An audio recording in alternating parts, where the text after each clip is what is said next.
Thoroughly enjoyed it. All right, we are live this morning. We are back on the track. We are back on the trails. We are back on the cross country course. We are joined today by legendary coach Ron Mann. You may know him from his time at Northern Arizona from 1980 to 2004. Some of the newbies, some of the youngsters might know him from the University of Louisville from 2004 to 2013. He's currently coaching professional marathoners. He was a 2000 Beijing Olympic coach, 2005 coached at the Helsinki World Championships. He's in the NAU Hall of Fame. He's in the Big Sky Conference Hall of Fame, the USTF CCA Hall of Fame, Mount Sac Relays Hall of Fame, and his new book, Running Up the Mountain, Northern Arizona Altitude, Lumberjack Attitude, and Building a Distance Dynasty is out, and it is amazing. Coach Mann, how are you today? Thank you for joining Airey Bros Radio. I'm wonderful, and thank you guys for having me. Yes, it's an honor and a pleasure. I personally have been a fan for a very long time. I graduated from college in 1998. I ran for Monmouth University up in West Long Branch, New Jersey. We actually just had an alumni make the Olympic team in the women's 800 the other night, so we are very excited.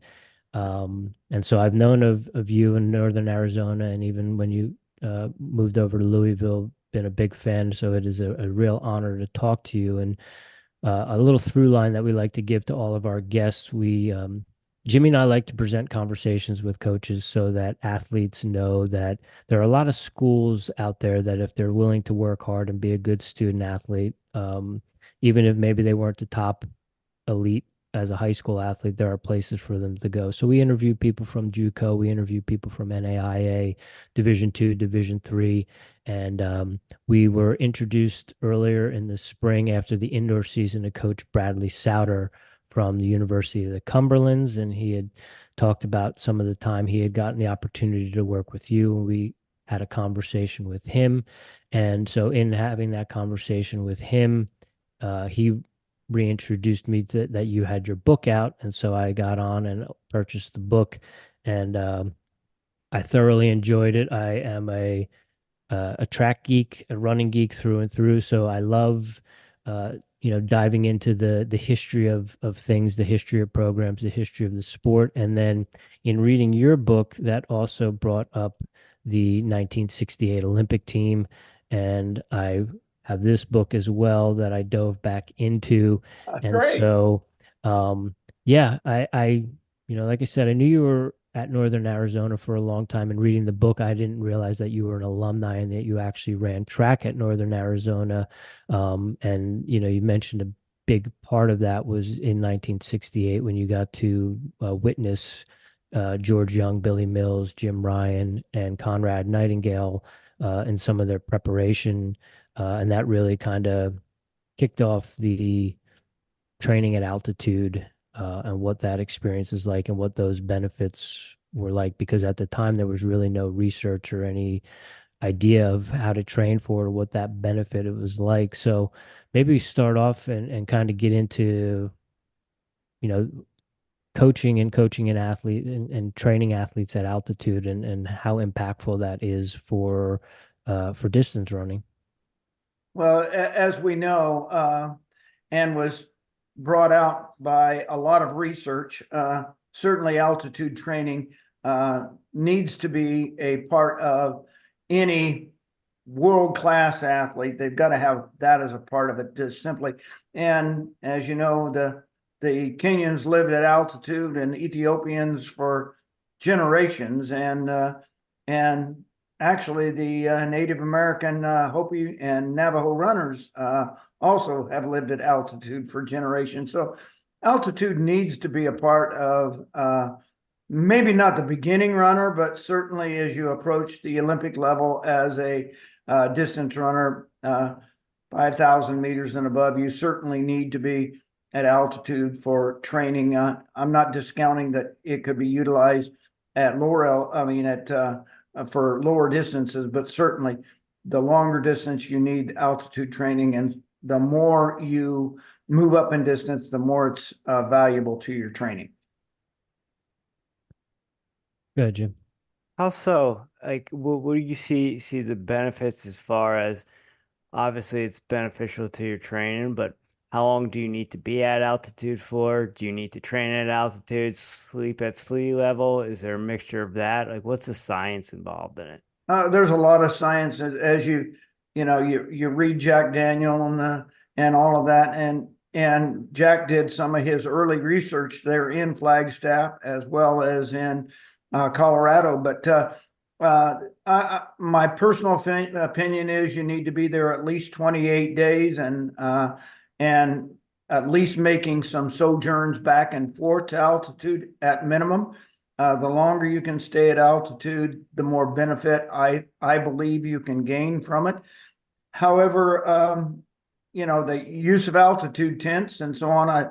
When I came to Louisville, I had several runners that I have in altitude tents when I was here, and that was beneficial to us. So I think there's a lot of science behind it, and certainly anyone who is planning to go and utilize altitude needs to do the research and consult with, if their personal coach doesn't have any knowledge of it, they certainly should at least have somebody who is a counselor to them or a mentor to them in advising them on trying to utilize altitude for the first time.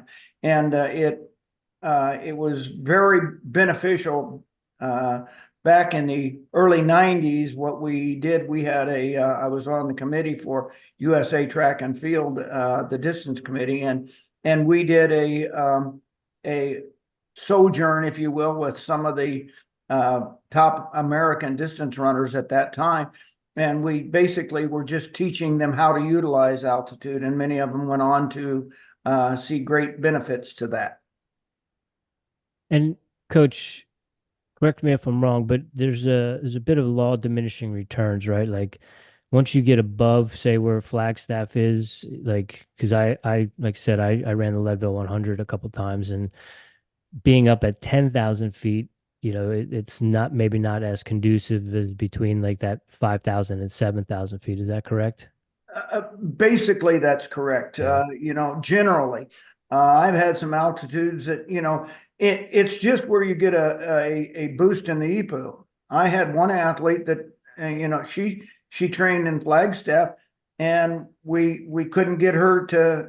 She bounced at the end of the season and didn't run well towards the end of the season, and her senior year she had a great senior season in cross country, and we sat down and did a postseason reflection, and I said, what did we do differently? She said, we didn't do anything differently, Coach. I said, well, what did you do before? She said, well, I went on a camping trip up on Mount Humphrey, and I was at 12,000 feet for about a week. And I thought, maybe she got a bounce in EPO by going up there and then coming back down to 7,000 feet. So it's very individualistic, and not every athlete is as susceptible to utilization of altitude as others are. It's just like any other human development. I mean, some people are more susceptible to the sun, other people are not. So it's a very individualistic. And so, I've always said, people ask me, well, what distances do I train? And I said, I don't train distances, I train people. And so you've got to look at each individual as a person and not as a general idea. When did that thought come into, I can't coach the whole team, I have to coach individuals? Did that come right away, knowing that everyone's different, or was that over time as a coach? A little bit of both. It's in my personality. I'm as you probably have already gleaned, I'm a very interactive person, and so I work with each individual, and even at the high school level, I was very individualistic in my training, and that's just because I care about people personally very deeply, and that's a gift and a curse as well, because sometimes you get so involved in what's going on in their lives that it hurts very deeply when they don't have success, and you take it very personally. But it came very early in my coaching career, and certainly does to this very day. And that's part of the reason I don't train marathon groups. I just have 3, 4, 5 individuals that I'm working with, and that's why I do that. Is as my career progressed, I got more and more specific with my training methods, and as you get more and more specific, there's a limited amount of time that you can give to each one. With that being said, is you coach individuals, not events particularly. Do you have a favorite? I mean, I know you're working with marathoners now, but if there was one event that you like to coach, or would it be the marathon, or was it the 1500, or I certainly enjoy it. yeah, I love every event. yeah, And I'm old school, and I learned by when I went to Northern the first time, I was the only coach. So I coached every event. And so sometimes somebody asked me, what's one of your favorite events to coach? And actually, I love coaching the pole vault. Not what I do now, but I love coaching it because that's a very mental game, and it's very individualistic, and so I love that, and I certainly love every event. And probably one of my favorites is a steeplechase because it's so dynamic, and it's technical, it's physical, and it's very mental. But certainly now coaching the marathon, I love going into that marathon environment, particularly at the highest levels, and you walk into Chicago, and everything in the whole city is the marathon. I mean, and it's wonderful. So and certainly I guess I don't have a favorite event, but I have gravitated more and more towards more individualistic, and the marathon is certainly the most individualistic of those. But I love coaching cross country because that's a team event, yeah, and now you're working with a community. yeah. We'll get into the community and all that too. Coach, you mentioned when you took over at NAU, you were the one and only coach, and also uh, NAU is one of the first schools, I believe, that combined programs, which is something you see a little bit more regularly. But back in the day, that was kind of wasn't really something that was thought of, and NAU was kind of at the forefront of that. You have a great story about your first assistant coach. I wouldn't mind if you would share that with us. Oh, well, we were great friends, and one of the reasons I alluded to this earlier, that one of my favorite events is a pole vault. Well, my one of my best friends, Greg Hall, he was coaching at a local high school in Phoenix, Arizona, Camelback High School at the time. And we were great friends, and we went to the Olympic Training Center together and went through a learn by doing clinic. So we became very, very good friends. So when Dr. Haverlack took over the head of physical education, and the athletics director at Northern Arizona, Hank Anderson, asked me, did I want to take over the men's program, or did I want to stay with the women's program? And I said, I've got another way of doing this, because not always do men's and women's coaches, the two programs, get along. And so the best way, in my opinion, was to combine the programs. And I saw it done by the legendary coach at University of Houston, Tom Tellez. And so I felt that the best way was to bring in somebody that I trusted and somebody that I knew well to start this journey at Northern. And I knew how wonderful Flagstaff was even at an early time, back to 1968, as an athlete and training there. Anyway, so I when the athletic director said, go ahead, you've got the head men's and women's job now, you're the director of track and field, head coach, go hire an assistant. And it was late in the season. It was in late August at the time, and we had no time. So I called my good friend Greg Hall, and I said, I've just been named. I want to take the running events. I want you to take the jumps and the throws and the decathlon. Would you be interested? And he said, well, can I think it over? And so I walked out this was on a Saturday night. And so Sunday morning, I walked out to get my paper, which you don't get newspapers anymore, but I had my paper on the front porch. And I walked out and he was in his sleeping bag. And I said, I guess I take that as a yes.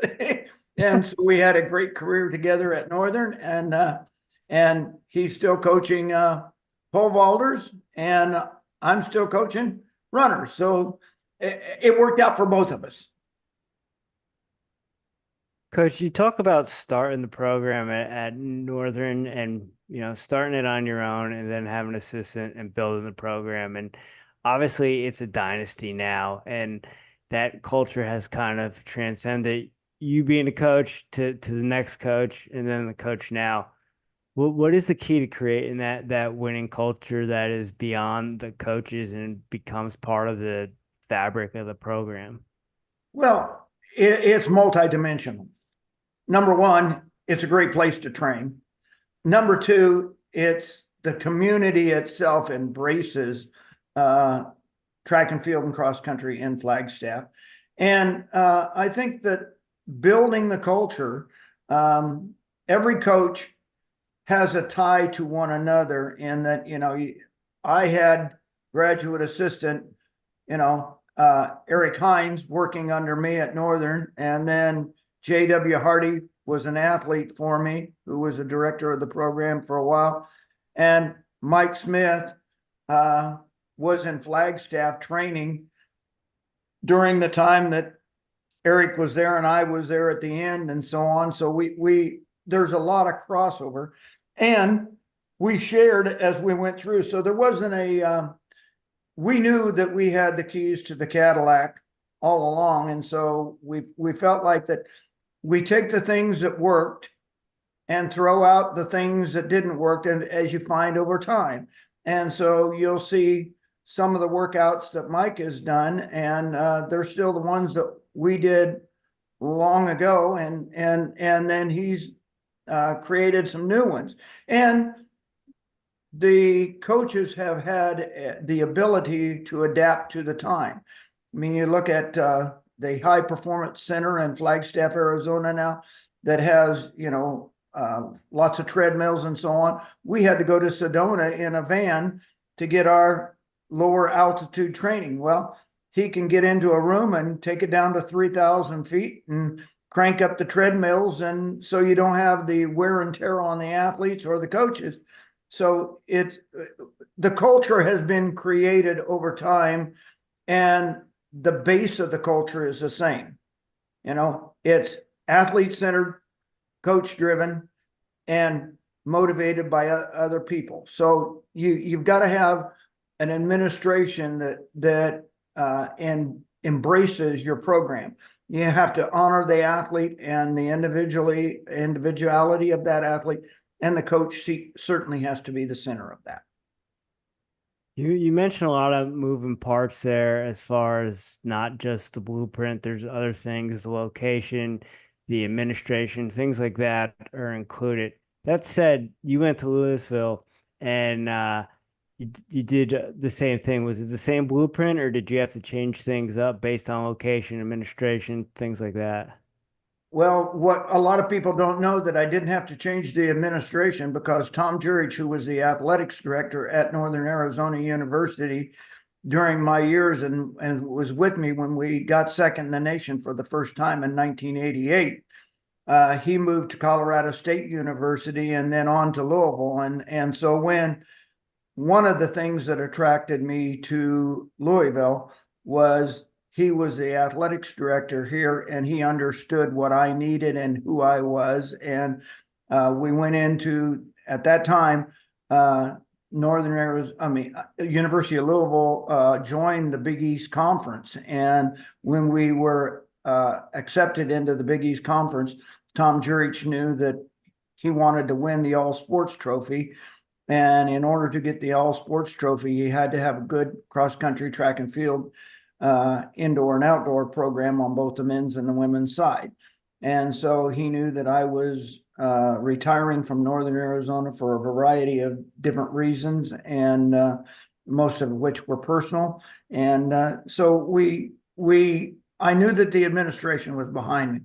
Now, did we have to change some things up? Certainly. We didn't have the availability of trails here in Louisville. And so Tom got me a 20-passenger bus to take us out to the parks here in Louisville. And so we got around the problem areas in Louisville and got to the good parts of it. And for a lot of times in August, the heat and humidity of Louisville looked an awful lot like altitude in Flagstaff, Arizona. And so I used some of the training benefits that I learned from altitude training in heat and humidity. And if you look at Wesley Career's 2012 Boston Marathon win, where he came from 2 minutes back in very hot conditions, guess what we used? We used the altitude dynamics to do that, because I knew that if he went out, or anybody went out at regular pace in those conditions, they were going to run into problems like you run into in altitude. So we use that dynamic. So certainly when I moved to Louisville, yes, we changed things up, and you saw more jumpers and throwers in the program than we had at Northern Arizona. But then we certainly augmented that with some great distance runners, one of which was Wesley Career and Michael Eaton and several others that were local runners that were very, very, very good. Coach, I'm curious, do you miss Flagstaff? I miss Flagstaff all the time. Yeah. I go back there regularly. I mean, Yeah. I'm back in Flagstaff. I have a son who still lives in Flagstaff, and my other two sons live in Phoenix a portion at the time. So I'll go back for the Hall of Fame induction in late August, and then I go back at Christmas time, and I'm back there regularly into Flagstaff for a variety of different reasons. And as we come up, and you've been to Flagstaff, so you know the trip, when you leave the Phoenix airport and you get to Camp Verde and you can first see the mountain, I say I'm home. Yeah. It's in my blood. Yeah. Curious. I being down south, having spent, a good amount of time in Leadville, Colorado, and in Denver, and there's just something about the big mountains and being out west that just speaks to my soul a little bit differently than any place else I've ever been. So I long for getting back there. I sometimes feel like I'm just haven't acclimated to being in the South, and it just doesn't feel like home as much as being in the mountains does. So I was just curious how you've handled that. Obviously, you get to go back quite frequently, but I was just curious about your feedback there. Well, the other part of it is I spent the first 11 years of my life on a farm in central Indiana. So when I'm in Flagstaff, Arizona, I miss the green grass. Yeah. And the cornfields and the bean fields and tractors running. I still mow my own yard because I love the green grass, and I'm a farmer at heart. So I have a split personality. When I'm in Flagstaff, I miss the green grass of the Midwest. When I'm in the Midwest, I miss the mountains of Flagstaff. Yeah, that resonates with me. I appreciate your insight. Getting into the time at Louisville, you mentioned the humidity and how that is such a similar training effect to being at altitude. And I figured that out firsthand when I was living in Oklahoma City and was doing training there for Leadville. How do you approach, is it very similar in terms of it's a matter of getting people to slow down and adjust to it and kind of build into things? That seems to be what I've found, being down here, being in Oklahoma, you just really have to, it forces you to, for someone who probably lives a little too much in zone 3, it really forces me to stay within that zone 2, which is really going to help build that aerobic base. Is that kind of similar to your findings? You couldn't have said it better.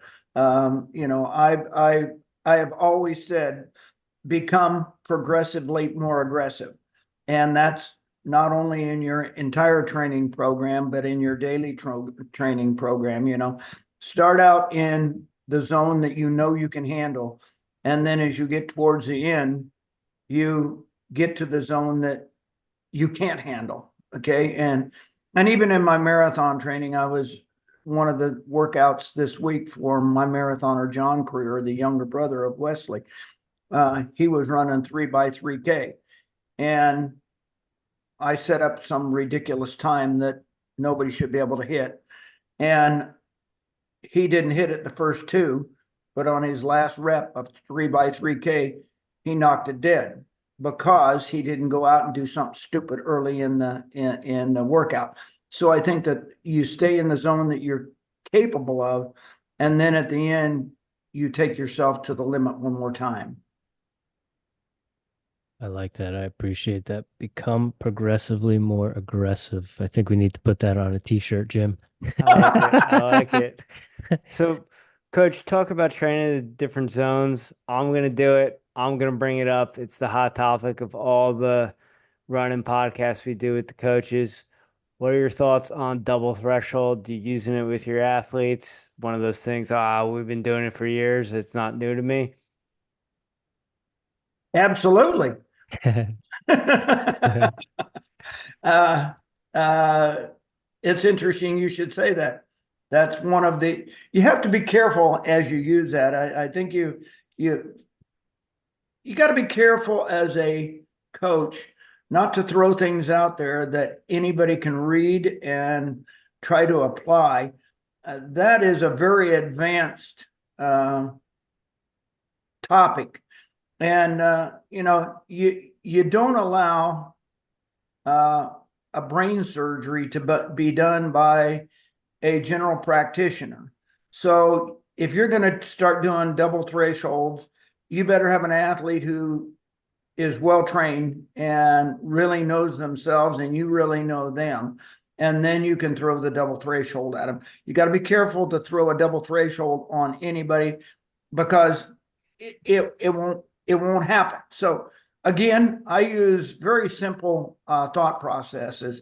If I'm going on a vacation and I haven't been in the sun all winter, and then I go to South Florida and stay 3 days in the sun, it's not going to be beneficial to me.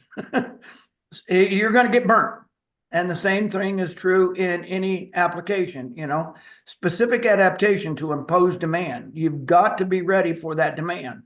And now I'm using a lot of double threshold with my marathon runners at this point, and I've been using it for several years now. So to answer your question, do I think it's a good thing? Yes. Do I think it's a good thing for a beginner? No.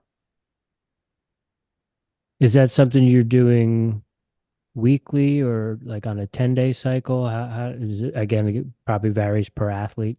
Again, very specific, but I do it in, you can use however you want to use it, but I do it in a specific block. Okay.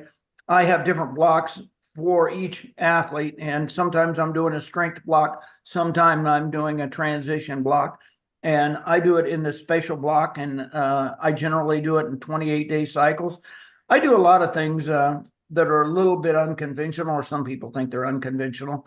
I do it a 6-week training time. I believe in the Sabbath and a day of rest. And I also believe in 28-day cycles.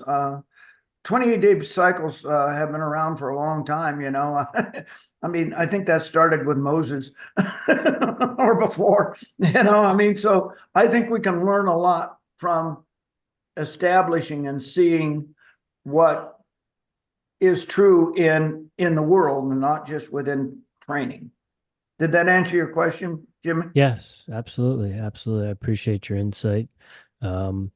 Getting back to the book and talking about culture, again, I love the history of the program. I love the history of Flagstaff, and it really is so conducive for all sorts of endurance running, from 800, 1500 up to, Jim Walmsley and the Coconino Cowboys and the ultra marathons are some of the best in America has to offer. You were a part of that and you got to see it firsthand unfold. You knew in 1968 that Flagstaff was the place to be when it came to training for endurance athletes. But you've also mentioned, and the book mentions about how the community is a culture too. The culture of running is within the community, and that's something that is so important. How did how did the two come together? Was it the program that started that got the community rolling, or did the community kind of come up as the program started to build? Was it a kind of a marriage of everything coming together at the same Eh, time? and sometimes it just happened. And the reason I say it just happened, and I mentioned this in the book, we started the Flagstaff track club back in when I first came there in 1980, and we started that with just a bunch of runners, and the 10K craze was coming along at that point, so we created that, and then it sort of died off a little bit, and then we got more of the community, and then really when we got the high altitude training center in Flagstaff. And that happened in 2003.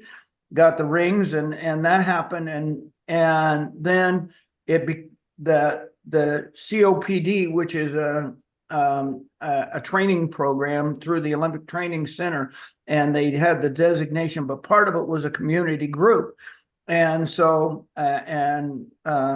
Jack Daniel and Joe Vio and Mike Smith was a young person training at that time, and Mike really fostered that and started the running clubs, if you will, in Flagstaff, and expanded upon that and reintroduced that, and they now have community runs I think it's Tuesday nights at Coconino High School, but the community has really embraced it. And then one of the things is getting the local media to follow. And I created a very close relationship with the local media, and football and basketball weren't doing well at that time, and so the local media was really trying to find something that they could hang their hat on. And these are young reporters that are looking for something that's going to catch. And so we got a lot of local newspaper running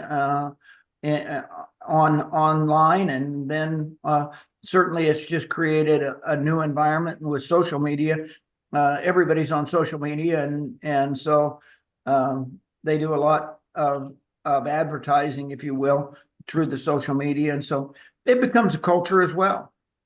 And you look at the environment there, and it's mentioned in the book about Buffalo Park. Buffalo Park, everybody goes to Buffalo Park, whether you're a walker, a runner, an ultra marathoner. You're at Buffalo Park, and so it becomes an event. Coach, you bring up building the community, getting the newspapers and all the media behind it.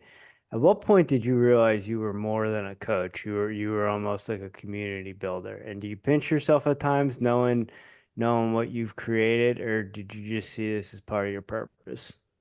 I saw it as part of my purpose, but and I said earlier that part of my decision making of leaving Flagstaff was personal.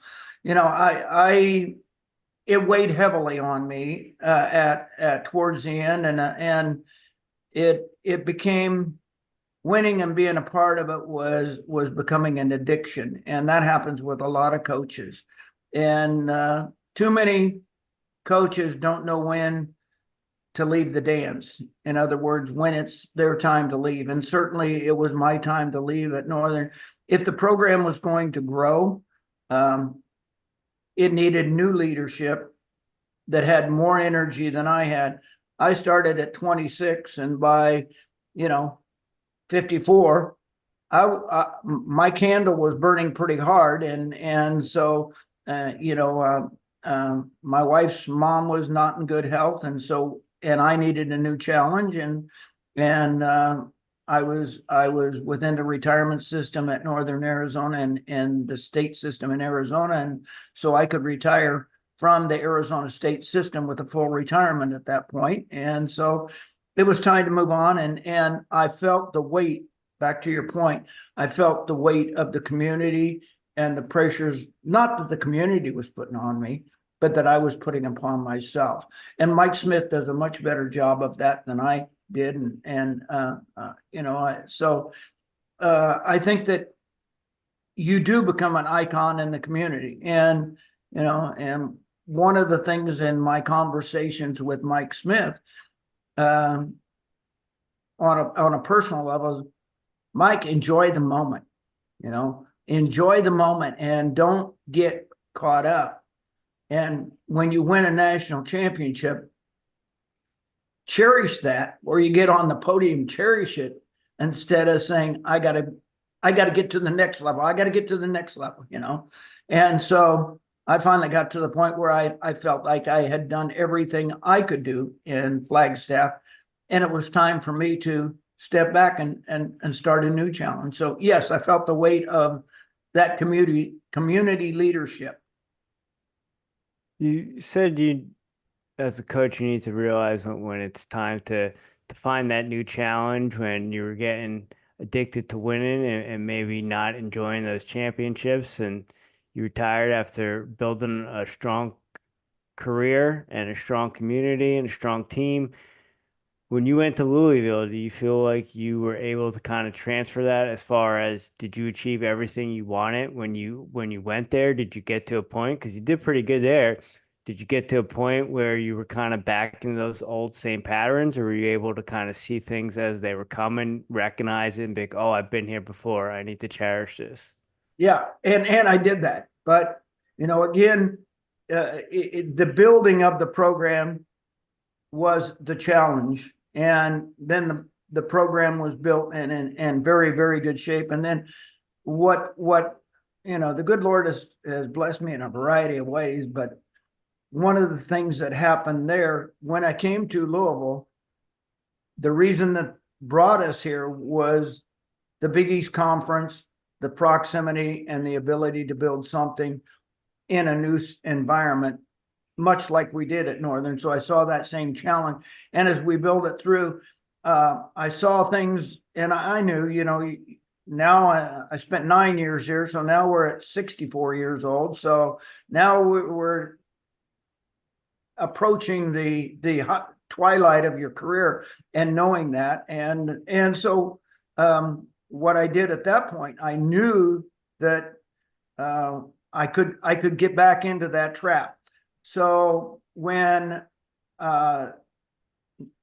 Louisville left the ACC, or the Big East, and was going to approach and go into the ACC, I saw that as a perfect opportunity to exit, because then we're going to go into a new conference, give a coach an opportunity to transition, and then go into the ACC. And that's what transpired. And now, so Dale Cowper ran it for a period of time, and now Joe Franklin is here, and I have a great relationship with Joe as well. So I see myself moving more and more when I came to Louisville, I saw myself as a mentor and a leader within the track and field community. I'd been an Olympic coach. I'd done everything I could do, and I was a president of the Division I Track and Field Coaches Association, and we made some good movements there with the help of the leadership of USTF-CCCA. And so it was time, and I knew that it was time to leave again. And at 64 now, I can enjoy going camping on weekends and going and seeing my grandson play baseball, and do the things. And that's why I said earlier, coaches need to know when it's time to leave the dance. And too many hang on to a point where either their health goes, or their energy goes, or they get overwhelmed. So, and I don't know how I would have dealt with NIL in today's world. I don't know how these coaches do it. Yeah, it's it's like the Wild West out there now with the NIL, some of the things you hear or read about. And Coach, I'm curious, you mentioned back in the beginning some of the key places in America to train, Flagstaff being one of them. You also mentioned Albuquerque as another one. It's interesting that when you retired from NAU, came east down south in Louisville, and then now Joe Franklin came from New Mexico and Albuquerque and is now running the program. I wonder, as it goes back to talking about the correlations between training at altitude and humidity, if that's the secret sauce of knowing the people that know how to train out at altitude, that they can do it training athletes in humidity. Yeah, it's I think there's a great correlation there, and I think there's application that we can learn from all of those, and you look at um, some of the training for the high level coaches, and we're approaching the Olympic Games in Paris, and it could be hot in Paris. And so I think some of the applications that are utilized in altitude training can be utilized in the approaching the races in Paris. So I think there's a great correlation of both, and we're going to see, I think, some of those same athletes that are training at altitude do very, very well at Paris, because not only are we a very talented team going into Paris, but we're also highly sophisticated in our approach to it, and the coaches that are coaching those athletes going into Paris. Yeah, it's very exciting coming up with the Olympics coming up. Yeah. You mentioned you coached the 2008 Olympic team. You also did the 2005 World Championships with so many different athletes and moving pieces and their own personal coaches. What does that role look like as an Olympic or a World Championship coach? What are you doing in that time? Are you timing athletes? Are you helping them? What does that consist of? That's a great question. I think your position as an Olympic coach, and I certainly utilized this in 2008 and 2005. You communicate with that coach, and you become a stopwatch holder and a information collector to those coaches. And each athlete had their personal coach, and so I was dealing with a lot of different personalities, not only the personality of the coach, but the personality of the athlete. And Jen Simpson was on the women's team, and Billy Nelson on the men's team, and communicating certainly with Mark Wetmore, and communicating with Vin Lanana and so many others along the way, and working with them. And many times there was not only a primary coach, but a secondary coach. And so it was a matter of lots of telephone calls, lots of text messages and emails going back and forth, because the coaches didn't have access to the Olympic Village. So they couldn't even get to the athletes, and certainly not to the training tracks, particularly in Beijing. So I had to become a very close communication with those coaches, and many of them didn't get in until just before the games. And so we had we're over there 28 days. So I had to be a communicator with those coaches, and that's your primary role.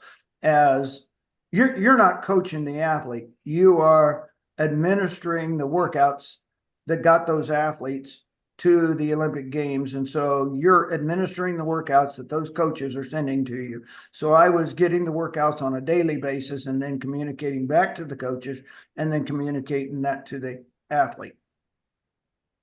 Wearing a lot of stopwatches, huh? Oh, yeah. Thankfully, you had a lot of time over there, and because you were 24/7 on board, and people don't realize what it's like to be an Olympic coach. And I'll just, if we have time, I'll talk through a typical day. Okay, your first athlete's on the track at 11 a.m., let's say. Okay, so you back that up 3 hours. So now you're heading for the track early in the morning. Well, you got to back that up 3 hours for food. So you're at 5:30 in the morning getting up, and 4:30 for you to get up, to get the athlete up, to get them to breakfast, to get them ready to get to the track, to make sure that they have all of their gear correctly. And this is the most high point of their entire life. So they can be forgetful very easy at that point. You're distracted. So then you get them off the track, and then your afternoon session, you take them back and get them hydrated and ready for the day. But now you don't just have that athlete. You have an athlete, let's say, in the evening session that starts at 8 p.m. So then you back that up. Okay, 8 minus 3 to get to the track. So now you're at 5, back 3 hours to get them something to eat. So you're meeting them for lunch to get them fed, to make sure that they're ready, to make sure you're doing the same thing over again. And in Beijing, China, it was very hot and humid. So there was a good chance that if they were drug tested, they weren't going to be able to give a sample. So now they get off the track at 10 o'clock at night. You get 2 more hours to get your sample. So now you're early in the morning. Now the next day you're at 4:30 in the morning again. So your time as an Olympic coach, it's, yes, it's a great honor, but you come home and you are tired. And then you go directly into your collegiate season. I was going to say those 28 days is probably more taxing than being the director of cross country, track and field, the 2 programs. Not only that, but you're on a huge stage. If one of the athletes that you're responsible for doesn't get through the tent, doesn't get through check-in and all of that, who's responsible? The coach. Ooh. And that's happened once in the history of track and field, or a couple of times, where a coach missed getting the athlete into the tent. You got to make sure that they're ready, and they're scared to death.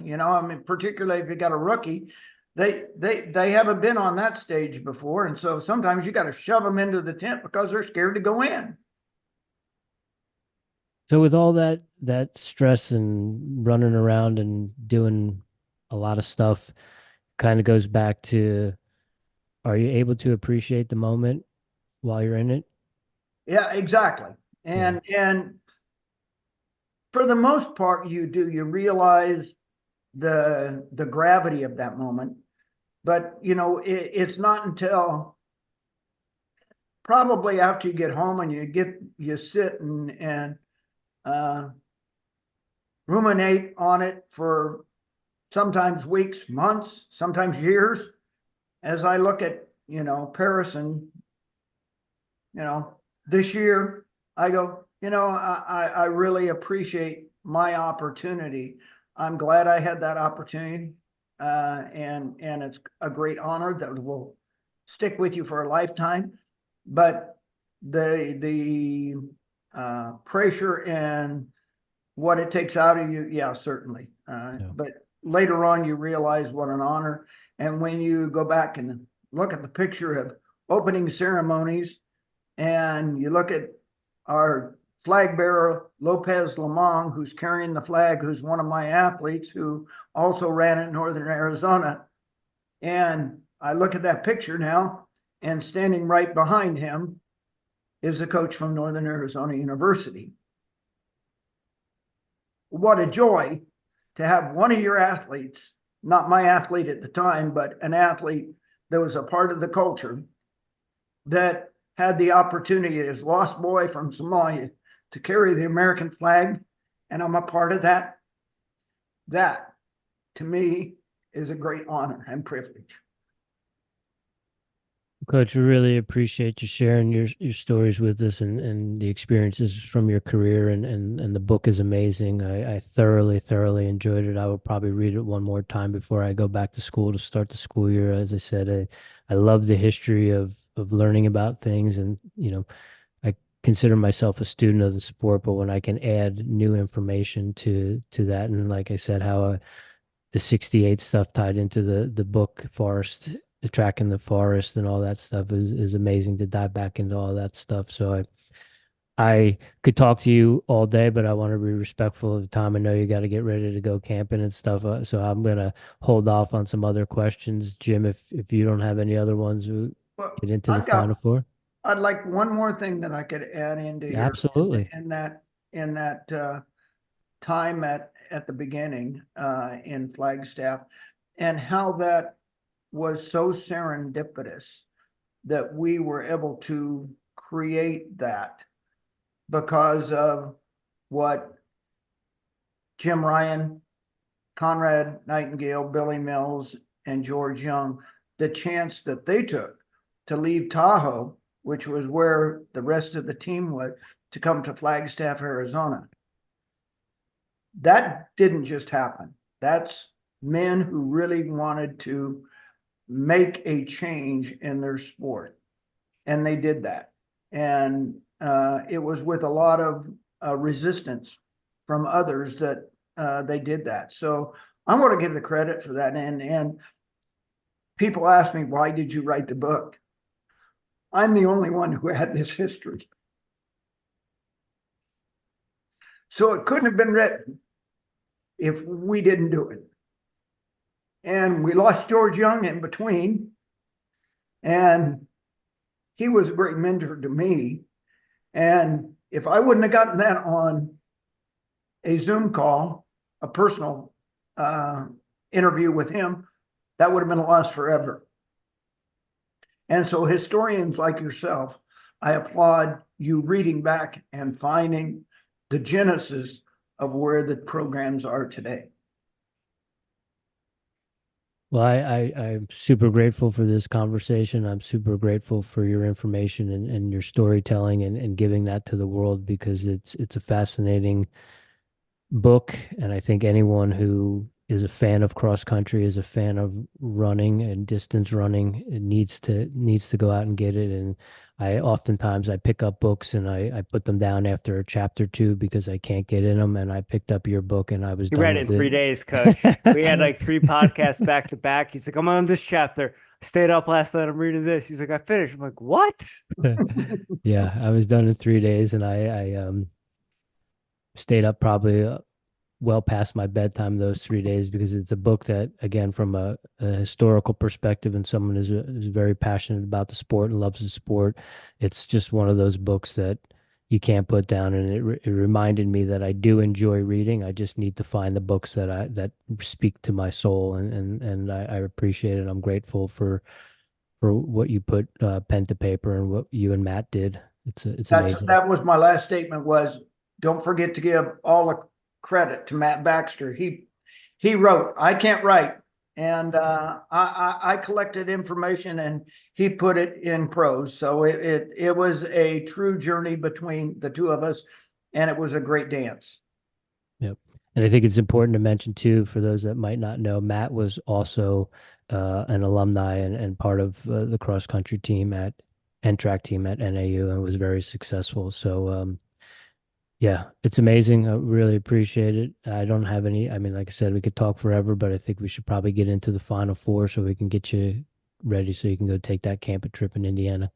Okay. Coach, are you a coffee drinker? I am a coffee drinker, and you can see I've got a Coca-Cola cup, which is a Native American figure. Petroglyph? So I got my Flagstaff cup that goes with me everywhere. How do you brew your coffee and how do you take it? I have to have some cream in it. I use a peppermint coffee. I use a Keurig. I don't know if I'm supposed to push it, but I use Keurig peppermint coffee with soy milk. And so I do that. And I have 2 cups of coffee of that. And then for my Kenyan friends, I've got to finish off with chai tea. Oh, very nice. That's why you see that I have 2 cups. He's double fisting over there. And 1 chai tea. Getting the party started. I love it.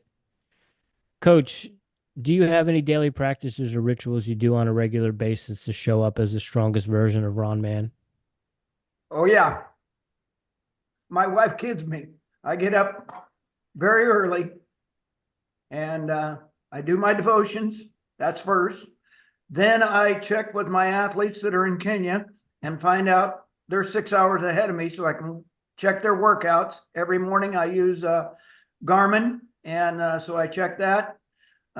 Then I am now retired, so I have to check my stock portfolio to see if I can afford to eat for the day, but no, I'm very thankful. I'm very blessed to have a good retirement. And that's one of the things I would say to any young coach. Don't forget that at some time you're going to retire. Save your money now so you can do, I always say, do what others won't do now so you can do what they can't do later. And so I did a regular savings program, and now I'm able to do that. So I start out with my devotions, then I go to my workouts, and then I go to my personal finances, and then I get ready for my day and go for a walk in the morning and take my little Shih Tzu dog for a walk, and then my wife and I generally will have a glass of wine on the back porch in Louisville, Kentucky. I live on a golf course, and I can watch the golfers go by when I'm not playing. So we have a very blessed life, and we realize it. So yes, I have a ritual. I love it. I'm very disciplined. That's amazing. We get down with the daily rituals over here. I definitely need to take better look a better eye on my finances and take control of my finances and take some of that sage wisdom. So I'm gonna use that. Do what others won't do now, so you can do what they won't be able to do later. Yep. All right. That's another T-shirt. Yeah. Coach, what are you listening to right now? Music, podcasts, audiobooks? Are you reading anything? All of the above. All of the above. I listen to a lot of podcasts, and I don't pay any attention to the news because I find that the news is very boring and very politicized. So, and it doesn't matter which side. There's probably three sides to everything: the left, the right, and the truth. So I try and stay away from all of that. I read a variety of different books, and I'm right now preparing for a devotional that I'm going to give. My wife's family has been camping together for 55 years. And so each morning somebody different does a devotional. And so I'm preparing for my devotional for our camping trip. So I'm taking different scriptures and doing that right now.